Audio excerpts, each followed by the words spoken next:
By the end of this beginner's tutorial, you'll be able to easily model and shade these gems. Let's go. So we don't need anything in our scene here. We can press A to select everything and press X and delete it. Now we do want to add in a hexagon, right? We need, let's just draw out what we need here. 1, 2, 3 sides there. So we need 6 sides for our rupee. And just delete this here. So we can add, that's actually a primitive, a mesh primitive. If we drop in a circle by pressing Shift A to pull up this menu, throw in a circle, we have too many points right now. But if we add 6 vertices and then look at the top of it, that's pretty much our rupee right there. I like to use the tilde key, and you can hold it to bring up this pie menu. And that will allow you to change your perspective. So front, top. I do that pretty quick sometimes, so I'll try to slow down and say what I'm looking at. All right, so going to the top, we need to, actually I like to work from the front view. So let's go to the front and press R. We want to rotate this 90 degrees, but on the X axis. Press enter to confirm that. All right, so now obviously this needs to be a bit taller, right? But if we press S to scale and lock it on the Z or the Z axis, it gets taller, but notice how it gets distorted too. Or if you like shrink it or scale it too small, it flattens and distorts. So these top 3 points, oops, these top 3, top 3 points here, we don't want them to change necessarily. Unless you do. If you want them, if you don't mind them being a little bit skewed, you can simply select everything and scale it up. What I want to do though is just select, actually let's put on this mirror here, and mirror on the Z axis. So if I grab these 3 and move them up, again pressing Z to just lock that on one axis, it'll mirror the bottom as well. So I'm thinking something that's too big, too small for rupee, somewhere in between. Yeah, something like that. Maybe a little bit less. Like that. All right, now press A. If we press F, it'll fill it with an n-gon. And then to give it some shape, we need some thickness and we need the front as well. So we'll keep using like the mirror or a mirror modifier. We'll see what we use in just a minute, but if we press I, we can actually inset that as long as all the faces are, or all the vertices are selected. Pressing I here won't do anything, so press A to make sure all the vertices are selected, press I, and we'll give it that inset, and that'll be like the front face of the rupee. I'm just trying to feel, yeah, about there. Move to the side and then press G. And make sure you press Y so that you just move it forward and something like that. Okay. And we can always adjust this, of course, later. All right, so now let's mirror the other side. Let's just throw on a mirror modifier. And you can type in mirror and press Y. Or oops, we don't need X. We just need the Y on the Y axis there. So now we've got the mirror. So that's looking pretty close to what we want. The only thing I'm wondering about is if we were to just throw a bevel modifier onto this, let's actually go to a matte cap, get like a nicer color. It's easier to see the faces that way. If we were to throw a matte cap on, what would that look like? Wait, a matte cap? No, if we were to throw a bevel modifier. Wow, misspoke there. Bevel modifier. Is that what we want? Possibly. That might just work. Let's increase the segments. Looking pretty good. And let's decrease the amount here.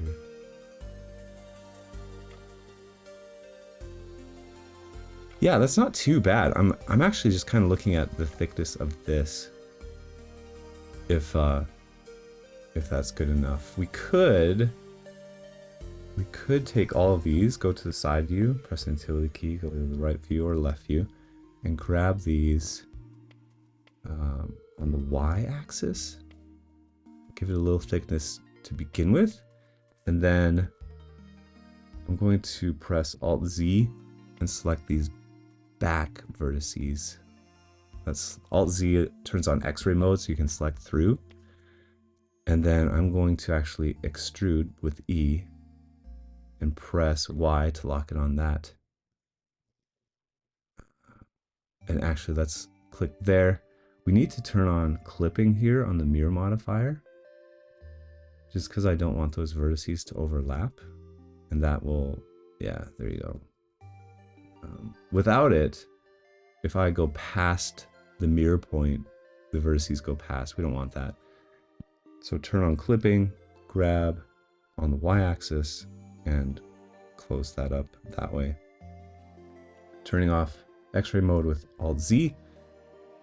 Now we've got, so we can control our own thickness of the rupee that way. If we've got those back verts, if we press Command or Control I, and we can grab those along the Y, and that way you can see the one, like the side of the rupee.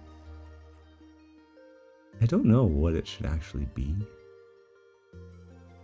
So it's just kind of eyeball it, whatever you feel like, honestly. That might be too thick. Yeah, I think that's too thick. I think that's pretty good, just like that.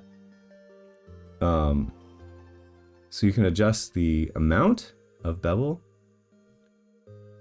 I don't think it should be too soft, too rounded necessarily, but something like that. And then right click and shade smooth. All right, I like it. That's looking pretty good. Okay, so make sure you save the file, always save the file. All right, file saved, we've got a rupee made. And I mean, if at any point you want to adjust this, you can come back into edit mode and Alt-Z, select whichever verts and grab, you can tweak it. Grab Z, move it down a bit.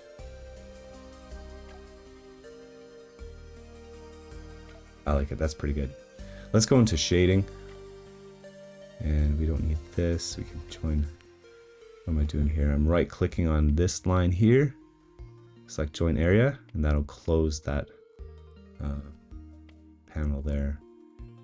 All right, so now I like to click this triangle up here and get rid of the world opacity. Just get rid of like what we're seeing in the background so we can focus just on the rupee here. So now let's give it a new material. And the first thing I'll do is just name this green. Give it a base color.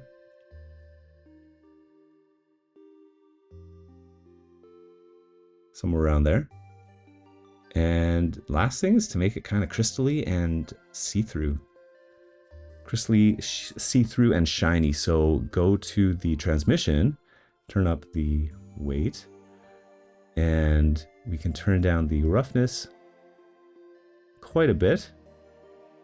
And there you go. Another cool thing is to actually give it a bit of sheen. And what the sheen will do is if I turn this color to something like totally different, say like hot pink, and turn up this weight, you can see how different angles, like as the angle that you're looking at reduces, it gives us the sheen. It's actually like the Fresnel effect. But obviously not hot pink. We can do like just a different variation of green or like a blue or something like that. Yeah, kind of like that. I mean, it's not probably physically accurate, but I mean, I guess it could be depending on the type of material. So that's pretty cool. I like that. That can be our base material.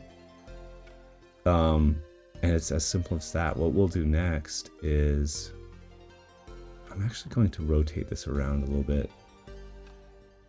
Yeah, I like that view, that kind of lighting.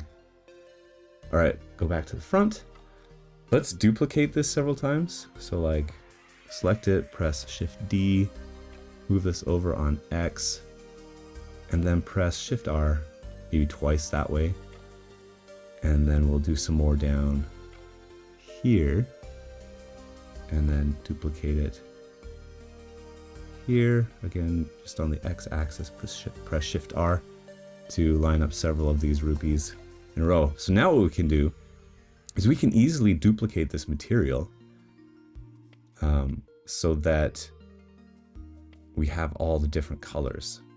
I know on Zelda, I guess different Zeldas have had different colors in the past.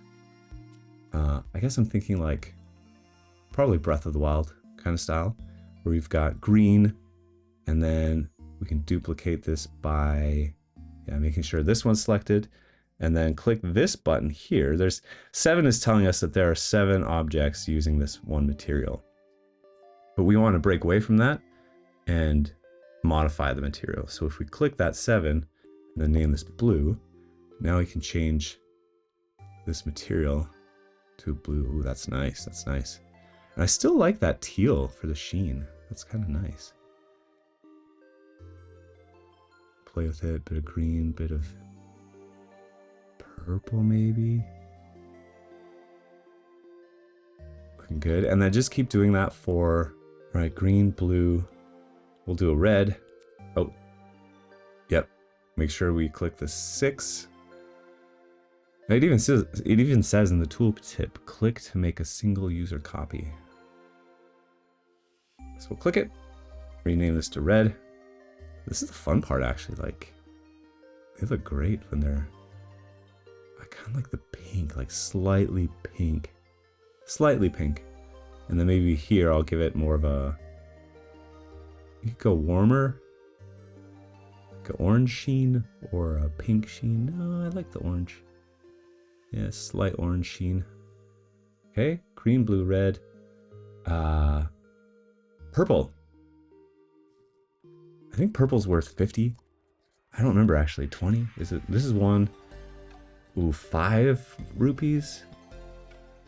20? 50? Oof.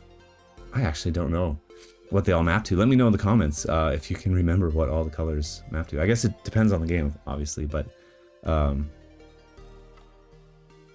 yeah, if you're a big Zelda fan and you know exactly what these rupees are worth, let me know. I'd be super impressed, and I'd definitely learn something. I think it's 50. I'm pretty sure purple's 50. What kind of sheen do we want to give that? I still like the teal. I think teal looks good on all of them, honestly. Ooh, that's kind of nice. Like a slight pink sheen to that one. And then, let's see, purple. Click this again for new copy. I'm gonna do silver.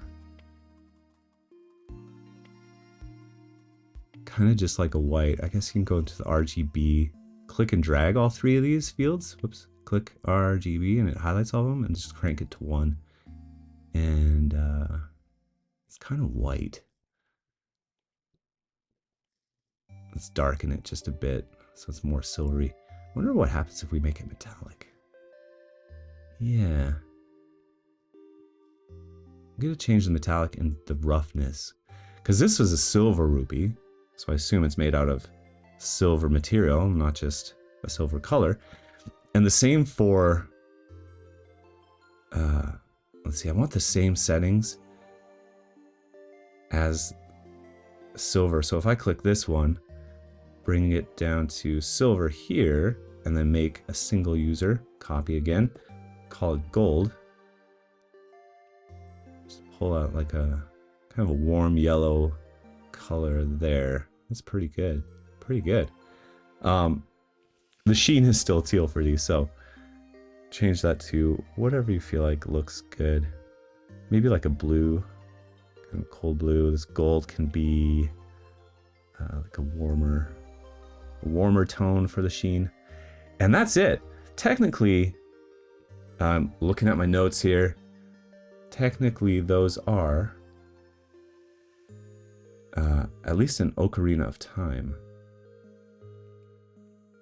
Oh yeah, yep. Purple's worth 50. I'm gonna have fun though here and maybe there are some. I think I saw like a black rupee, a rupur. I don't know how to say that. Four Swords Anniversary Edition has a black. So if I click this one and just make it a black here, but not like black, almost black, and like slightly blue too. The sheen, ooh, the sheen is, I really like that teal sheen. I mean, that's just a matter of personal preference. I'll darken the sheen here. Maybe go to like a cold blue. All right. That looks pretty cool. You can tweak to your heart's content. You can tweak the materials. You can tweak, press Z to go into material preview here. Oh, right, and now we're in a different viewport, so we got to rotate that view again, the light source. Nice. So yeah, you can tweak these, you can change the bevel amount. I actually kind of like it catching a little bit more on the edge. Just a tad bit more. So I like that change I made. Let's see, it went from 22 to 36.036. So if you want to apply that to all the others, you can select everything. Make sure that this is the active object, which it is because it has the brighter outline. You can see that better in the proper, which one is this? The outliner. The outliner panel here. I don't want to mouse over it, but right beside my mouse is the brighter active object. And so then if you right click this property here and then copy to selected, if I click this, you'll notice the other one should change as well. It's super slight and subtle. Not sure if you can actually see it on the video, but that's one way to, if you decide you want to make an adjustment here, like maybe even give it more segments for some reason, or even less segments, whatever you want to do, you can easily apply it to the others instead of doing it one at a time. So, all right. So at this point, I'm going to leave it here. Hopefully you learned some cool tricks as far as an easy modeling practice goes, some simple shaders, and I think the outcome looks great. These are beautiful. If you enjoyed this video, hit the like button to help others discover it as well, and subscribe to the channel. See you in the next one.